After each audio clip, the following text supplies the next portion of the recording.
रहा था। आज हम लोग एटम के बारे में पढ़ने वाले हैं कि एटम क्या है। तो चलिए शुरू करते हैं, एटम को समझते हैं। एटम किसी एलिमेंट का स्मॉलेस्ट यूनिट है। किसी एलिमेंट का स्मॉलेस्ट यूनिट कहने का मतलब, मैं एलिमेंट पिछले वीडियो में आपको समझा चुका हूँ कि एलिमेंट क्या होता है। उसमें मैंने समझाया था कि एलिमेंट प्योर सब्सटेंस का एक कैटेगरी है जो एटम के रिपीटेशन से बनता है, जिसमें मैंने बकमिंस्टर फलरीन का एक एग्जांपल लिया था C60 का, कि ये कार्बन के रिपीटेशन से बना है। इसमें कार्बन बार बार रिपीट हो रहा है।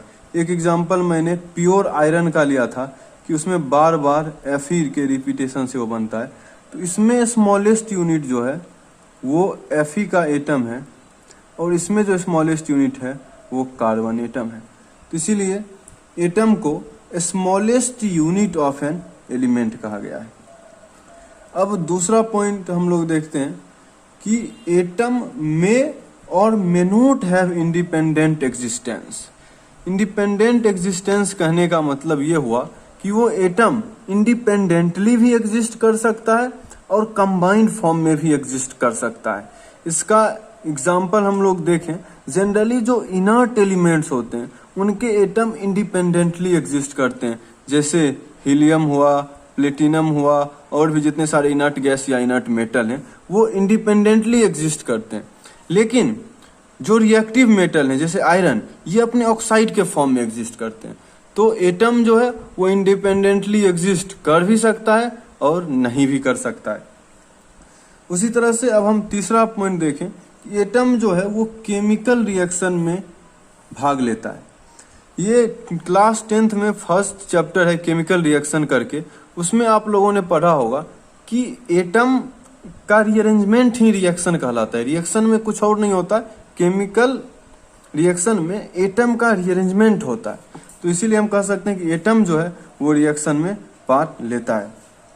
अब एटम जो है वो फर्दर स्मॉलर पार्टिकल से मिलके बना है, जिसमें कि इलेक्ट्रॉन, प्रोटॉन और न्यूट्रॉन आते हैं। तो एटम जो है वो इलेक्ट्रॉन, प्रोटॉन और न्यूट्रॉन से मिलके बना है, जो कि एटम से छोटे पार्टिकल्स हैं, इनसे मिलके वो बना है। तो अब तीनों को हम लोग बारी बारी से देखेंगे, इनके बारे में कुछ बेसिक इंफॉर्मेशन हम लोग अभी जानेंगे। अब हम लोग उन पार्टिकल्स को देखेंगे जिनसे मिलके एटम बना हुआ होता है। इनको फंडामेंटल पार्टिकल्स भी कहते हैं। तो इसमें सबसे पहले आता है इलेक्ट्रॉन। इसको हम लोग ई से रिप्रेजेंट करते हैं। इलेक्ट्रॉन का खोज जे थॉमसन ने 1897 में किया था। अब इलेक्ट्रॉन के बारे में, इलेक्ट्रॉन, प्रोटॉन और न्यूट्रॉन तीनों के बारे में कुछ बेसिक इंफॉर्मेशंस है जो हमें याद रखना होगा। ये इंफॉर्मेशंस कांस्टेंट है, ये कभी चेंज नहीं होता है। जैसे अगर आपका मास अभी 50 kg है और आपको अगर ऐसा बता दिया जाए या ऐसा हो कि आपका मास कभी चेंज होने वाला नहीं है, तो आप उस मास को याद रखेंगे कि हमारा मास 50 kg है। उसी तरह से इलेक्ट्रॉन, प्रोटॉन और न्यूट्रॉन का मास और चार्ज जो है ये कांस्टेंट होता है, ये कभी चेंज नहीं होता है। इसलिए हम लोग उसको याद कर लेते हैं क्योंकि वो कांस्टेंट होता है। तो अब हम बारी बारी से तीनों का मास और चार्ज देखते हैं। तो इलेक्ट्रॉन का मास 9.11 इंटू 10⁻³ kg होता है। इसको ग्राम में कन्वर्ट करें तो 9.11 इंटू 10⁻28 ग्राम हो जाएगा, क्योंकि 1 kg में 1000 ग्राम होता है, ये आप लोगों को पता होगा। इसके बाद इलेक्ट्रॉन पे निगेटिव चार्ज होता है और उस चार्ज का अमाउंट 1.6 इंटू 10⁻19 कूलम होता है। चूंकि ये सब कांस्टेंट है, चेंज होने वाला नहीं है, इसलिए आप इन चीज़ों को याद रखें। और इलेक्ट्रॉन जो है वो न्यूक्लियस के बाहर प्रेजेंट होता है। आप लोगों ने पढ़ा होगा, अगर नहीं पढ़ा होगा तो मैं यहाँ दिखा दे रहा हूँ कि एटम जो है वो स्फेरिकल होता है, उसके सेंटर में न्यूक्लियस होता है, उस न्यूक्लियस के अंदर न्यूट्रॉन और प्रोटॉन प्रेजेंट होता है, और न्यूक्लियस के बाहर इलेक्ट्रॉन प्रेजेंट होता है। तो ये इलेक्ट्रॉन के बारे में हम लोगों ने पढ़ा कि उसका मास क्या होता है, चार्ज क्या होता है, चार्ज का नेचर कैसा होता है, उसका खोज किसने किया था, और वो कहाँ प्रेजेंट होता है, न्यूक्लियस के अंदर या न्यूक्लियस के बाहर। अब यही सारी चीजें हम लोग प्रोटॉन के बारे में पढ़ेंगे। प्रोटॉन को हम लोग P से रिप्रेजेंट करते हैं। इसका खोज रदरफोर्ड ने किया था। ये थोड़ा कंट्रोवर्शियल है क्योंकि कहीं आपको इसका आंसर गोल्डस्टीन मिलेगा, कहीं रदरफोर्ड मिलेगा। तो मैं आपको ये क्लियर कर देता हूं कि गोल्डस्टीन ने क्या किया था और रदरफोर्ड ने क्या किया था। एक्चुअली गोल्डस्टीन ने एनोड रे का डिस्कवरी किया था, जो पॉजिटिव रे था उसका खोज किया था गोल्डस्टीन ने, जबकि रदरफोर्ड ने अपने गोल्ड फॉइल एक्सपेरिमेंट में ये डिस्कवर किया था कि एटम के सेंटर में कुछ पॉजिटिव पार्टिकल्स पाए जाते हैं, जिसके कारण अल्फा पार्टिकल का रिपल्सन हुआ था। तो वो पॉजिटिव पार्टिकल्स ही प्रोटॉन है। तो अगर गोल्डस्टीन ऑप्शन में है तो आप गोल्डस्टीन टिक कर सकते हैं, अगर रदरफोर्ड है तो रदरफोर्ड टिक कर सकते हैं, अगर दोनों है तो आप रदरफोर्ड टिक करिए, आपका सही होगा। ऐसे कंट्रोवर्शियल क्वेश्चन जनरली पूछे नहीं जाते हैं। अब हम लोग मास इसका याद करें। प्रोटॉन का मास भी कांस्टेंट है, वो 1.6725 इंटू 10⁻⁻27 kg, जो कि इलेक्ट्रॉन के कंपैरिजन में काफी ज्यादा है। इसका कंपैरिजन एग्जैक्टली मैं आपको बताऊं तो इलेक्ट्रॉन का मास जो है, मास ऑफ इलेक्ट्रॉन, वो प्रोटॉन के मास का 1/1837 टाइम होता है। तो इलेक्ट्रॉन का मास प्रोटॉन के मास के कंपैरिजन में काफी कम होता है, ये आप याद रखें।